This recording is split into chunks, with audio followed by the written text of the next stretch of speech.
بسم الله الرحمن الرحیم د یو نوي پروګرام سره زه یم سید کبیر شاه.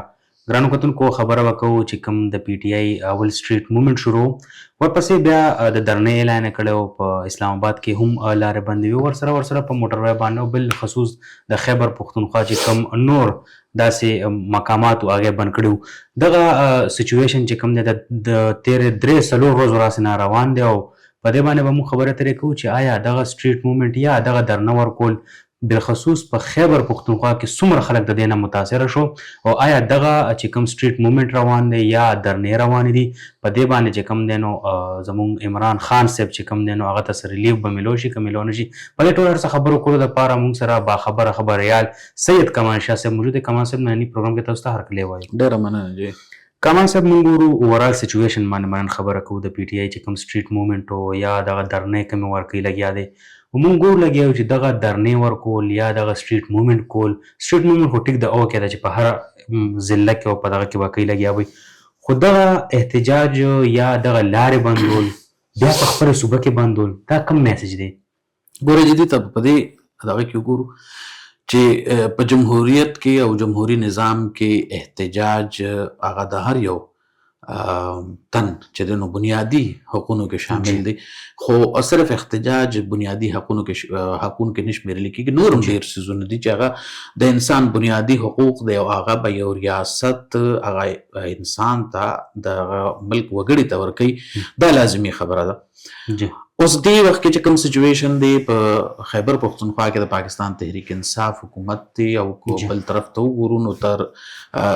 1400 کالو نه په خیبر پښتونخوا کې د پاکستان تحریک انصاف حکومت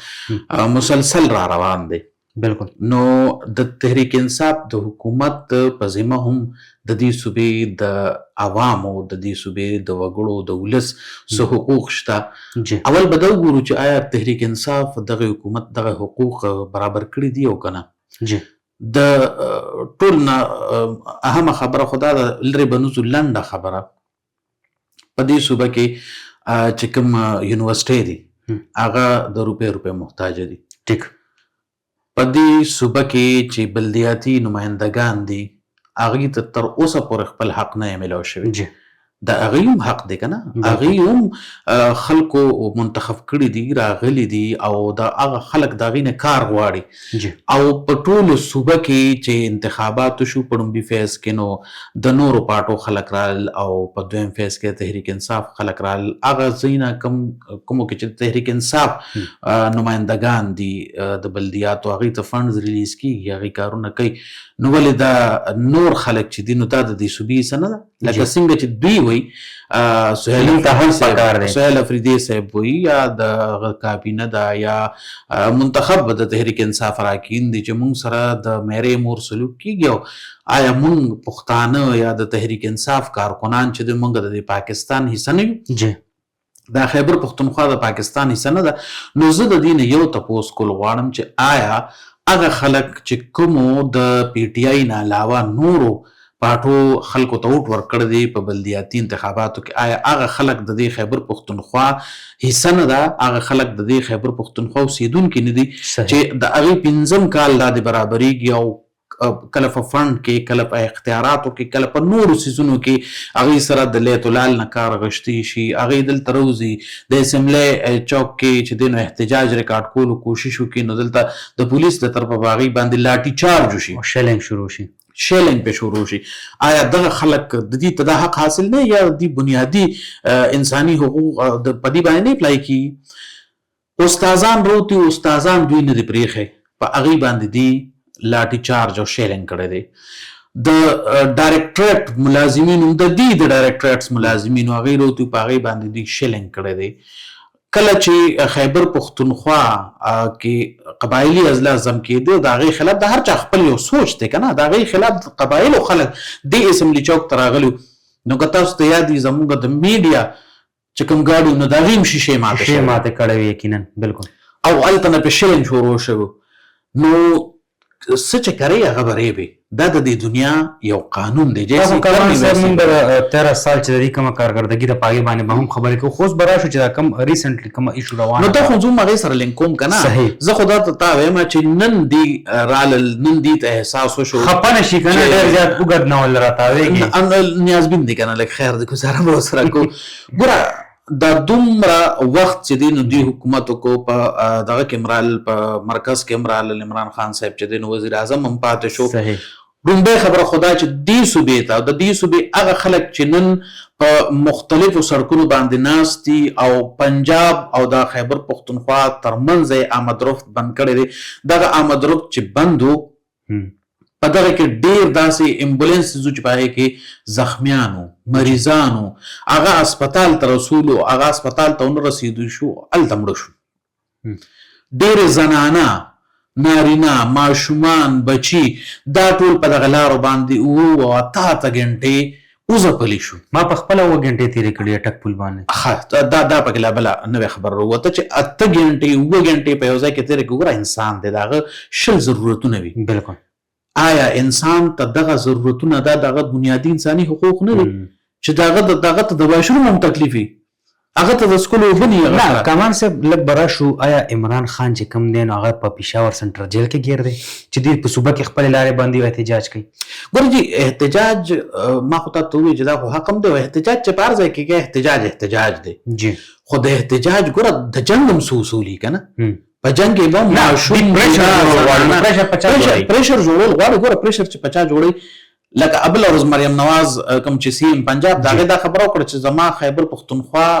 لارو بندش باندې زما هېڅ څه کار نشته، ما ته هېڅ څه مسله نه جوړېږي.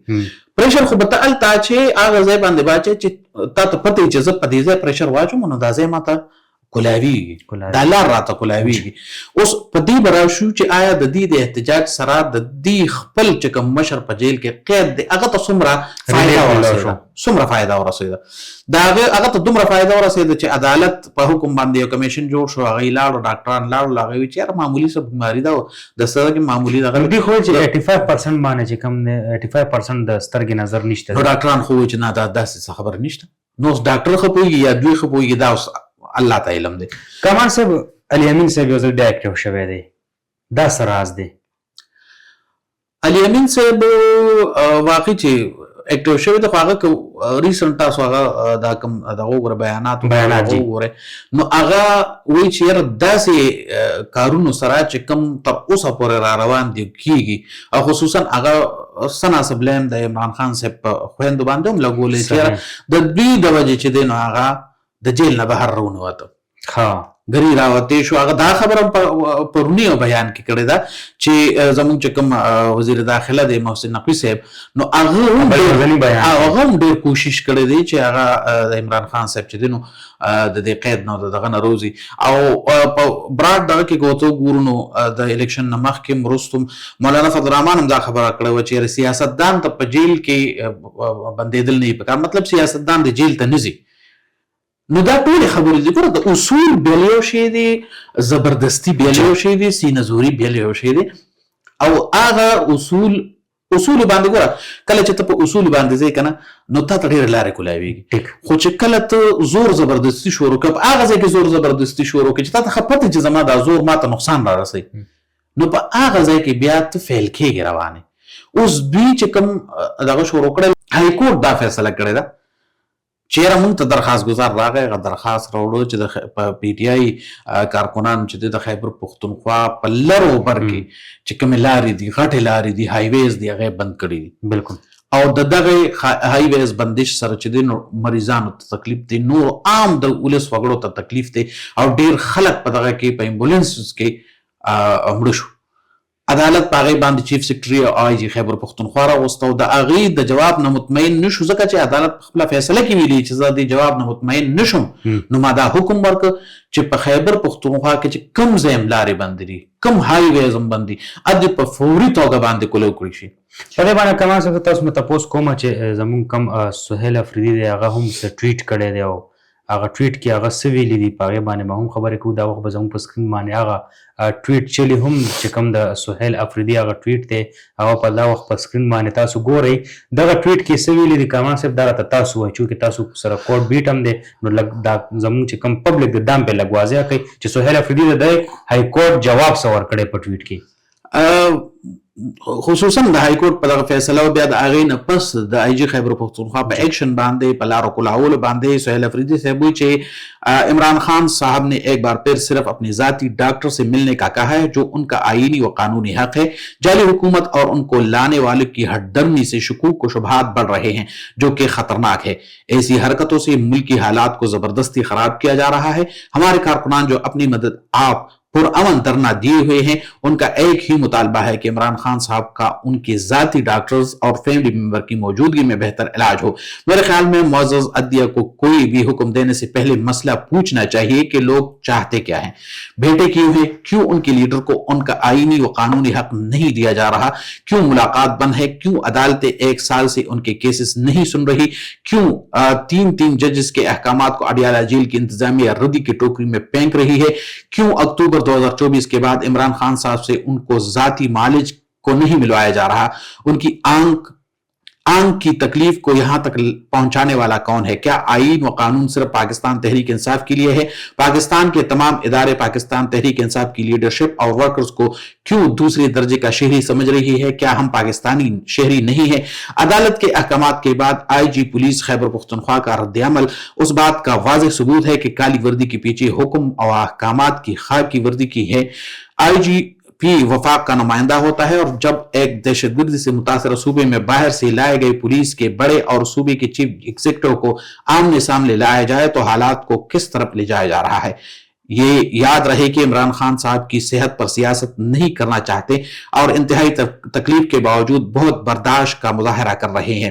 یہ بھی ذہن میں ہو کہ عمران خان صاحب کروڑوں دلوں کی دھڑکن ہے. پاکستانی عوام مزید ظلم برداشت نہیں کرے گی اور نہ ہی ہم ہاتھ پہ ہاتھ درے بیٹھے رہیں گے. وزیر اعلیٰ خیبر پختونخوا محمد سہیل افریدی کا ایکس پر پیغام. واه څه ګڼئ د دې پیغام نه تاسو څه اندازه لګولی شي کامران صاحب بحیثیت صحافي؟ بحیثیت صحافي کا تو دا ډېر زیات سخت شي ډېر هارش دغه ته د صحافي کار هم دا دی. سهیل افریدي یوه خبره چې کړې دا خو بالکل صحیح کړې ده ټیک او هغه دا چې د هر یو شهري یا د هر یو ولسي وګړي دا حق دی چې هغه ته هغه سهولیات ورکړي شي کوم چې آئین او قانون هغه ته ورکوي لکه د علاج معالجې کا قیدي هم وي د خپلو خپلوانو مخې ته علاج ورکول دا د هغه آئیني او قانوني حق دی. بل هغه ټک کړی دی په عدالتي فیصله باندې. نو عدالت خو فیصله ګوره د عوامو په بهترین مفاد کې ورکړې ده خو هغه وایي چې آیا عدالت دا تپوس ونه کړي چې یاره دا خلک ولې ناست دي؟ دا خبره هم دا هغه ټیک وه لکه عدالت له هغه طرف ته توجه ورکول پکار دي خو چونکې هلته د انساني ژوند هغه مسله مخې ته ده د امبولینسز مسله مخه ده. ګوره دغه درنه کې کم از کم دی امبولینسز پرېښودې دی د زنانو خیال ساتلی وي. ما خو تاسو ته مخکې مو ویل که نه چې په جنګ کې هم څه اصول دي هغه اصول هم نه خپلوي که نه او بیا که مخکې په دغه ټویټ کې وګورو نو هغوی خپله یو ګیله هم کړې ده چې یاره مقتدر قوتونه چې دي نو مونږ د 2مې درجې ولس ګڼي زمونږ ورکران او نو په دې خو سهیل افریدي صاحب ته به زه وایم چې ته د خپل ورکرانو او بیا د بعضو مشرانو کرتوت وګوره نه هغه د 2مې نه 4مې درجې وګړي حسابول او اخره کې یو دمکي هم ورکړی چې بس برداشت دی حده پورې صحیح او نور سم کېدی شي. هغه دمکې سره خو به راکار وغول به سهیل افریدي او د الیامین صاحب یو اخرنۍ خبره به مخ ته وړو چونکې پروګرام وخت هم ختمیږي. کمال صاحب دغه کم احتجاج یا درنا یا اسلام آباد ته تلل دا خو چې کوم ټایم کې الیامین ګنډپور سی ام دا هر څه خو هغه هم کړي نو په سهیل افریدي او الیامین کې څه فرق دی چې الیامین د خپلې عهدې نه اخوا کو سی ام توب نه اخوا کو داسې څه ډفرنټ پکې راغلی و؟ اعتماد یې نو په الیامین باندې که څه وجوهات و؟ د الیامین اوسني د سروز بیانات کو وګورئ نو هغه زیات تر کوته وګوره د پاکستان تحریک انصاف په نظر کې ورته وګورو د الیامین هغه بیانات هم د پارټي پالیسۍ مطابق نه دي لکه دې وخت کې چې هر څوک مشر دی خو د هغه ګوره دې کې چین اپ کمانډ والا قسم ډېر دغه د غیبه شان ښکاري. مشر چې دی د پارټۍ بیرسټر ګوهر صاحب دی او چې څه احکامات راځي نه هغه د پنجاب د سایډ نه راځي. د هغه پنجاب د سایډ نه چې کله علي امین اسلام آباد ته تلو او هلته په د هغې مطابق په دې باندې ډزې شوي وو دغه شوي وو خلک یې شهیدان شوي په هغې کې هم د پنجاب یو کس نه وروتی ټول د خیبر پښتونخوا خلک وو. نو مشر هم د خیبر پښتونخوا دی او ټاکلی شوی د تحریک انصاف د بانی چیرمن د طرفه ټاکلی شوی سړی بیرسټر ګوهر هغه غریب پکې داسې حیثیت دی لکه یو عام ورکر. یعنی موږ دا ویلی شو چې بس پی ټي آی کې هم چې کوم دی نو مکس اچار دی په دې پارټۍ کې اوس بالکل موجوده که ورته وګورم لکه ډایرکشن د دې دغه نه دی لکه یو مشر یو دا ویلی شو چې پارټیانې پکې جوړې دي. پارټیان خو خیر په دې کې د مخکې نه پرویز خټک صاحب خپله یو دړه بیاله کړی وو هغه خلک چې دي نو هغه په خپله نه اوس چې موجوده کومه کابینه ده په موجوده خلکو ګوره دا د هر یو پارټۍ یو دغه که نه چې په هغه کې شیډوز دغه وي. موږ چې کوم سټریټ موومنټ کېدو په هغې کې موږ کته چې دا 3 کسان موجود وو هغې کې چې کوم دی سی ایم سهیل افریدي صاحب و شفیع جان او یو چې کوم دی هغه بل مینا خان افریدي شفیع جان او سهیل افریدي 3 کسانو چې شاید خټک نو دغه 3 کسان موږ په سټریټ موومنټ کې کته نور موږ د پی ټي آی تر کراچۍ پورې وګورم نو مطلب یعنی نه پکې شهرام ترکې موږ ولیدو نه پکې عاطف موږ ولیدو نه پکې علي امین صاحب موږ وکتو ولې دغه نور منسټرانه نه پکې موږ دغه د صوبې فضل الهي صاحب وکتو. ګوره د دې چې کوم د تحریک انصاف کوم تنظیم دی که نه نو په هغې کې هم ډېر زیات په بعض ځایونو کې فلاز دي. صحیح لکه نور جماعتونه ته وګوره پارټۍ ته وګوره او په دې کې به موږ ایون د عوامي نیشنل پارټۍ هم یو هرارکي ده د عهدو او د هغوی دغه تنظیم داسې جیوای وګوره ښه مضبوط هرارکي هغې کې شته د امیر نه تر ده لاندې سطح پورې یو پیغام یو خبره یو اکشن کېږي. دغسې که جماعت اسلامي وګورئ هغه ډېره منظمه ده د نورو پارټو په نسبت. پیپلز پارټۍ کې هم ډلې شته دراړونه پکې شته خو بیا هم د هغې هرارکي د دوی خو مسله دا ده چې دلته خو څه که تا ته یو خبر وکړم په تحریک انصاف کې هر یو سړی مشر دی لکه که دلته په عدالتونو کې د دې د وکلو تنظیم ته وګورئ نو په هغې کې مر یو سړی مشر دی. هر سړی د ځان نه بس هر یو سړی وایي زه بس د عمران خان چې دی نو خاص سړی یم او دا بل یې عام سړی دی. اوس خو پکې لا و چې سترګه م ورکوم ولنه او دا خو علي امین صاحب چې سترګه ول ورکوم لکه دلته د مشال یوسفزی او د نورو وکیلانو ترمنځ چې کوم حالات تیر شو د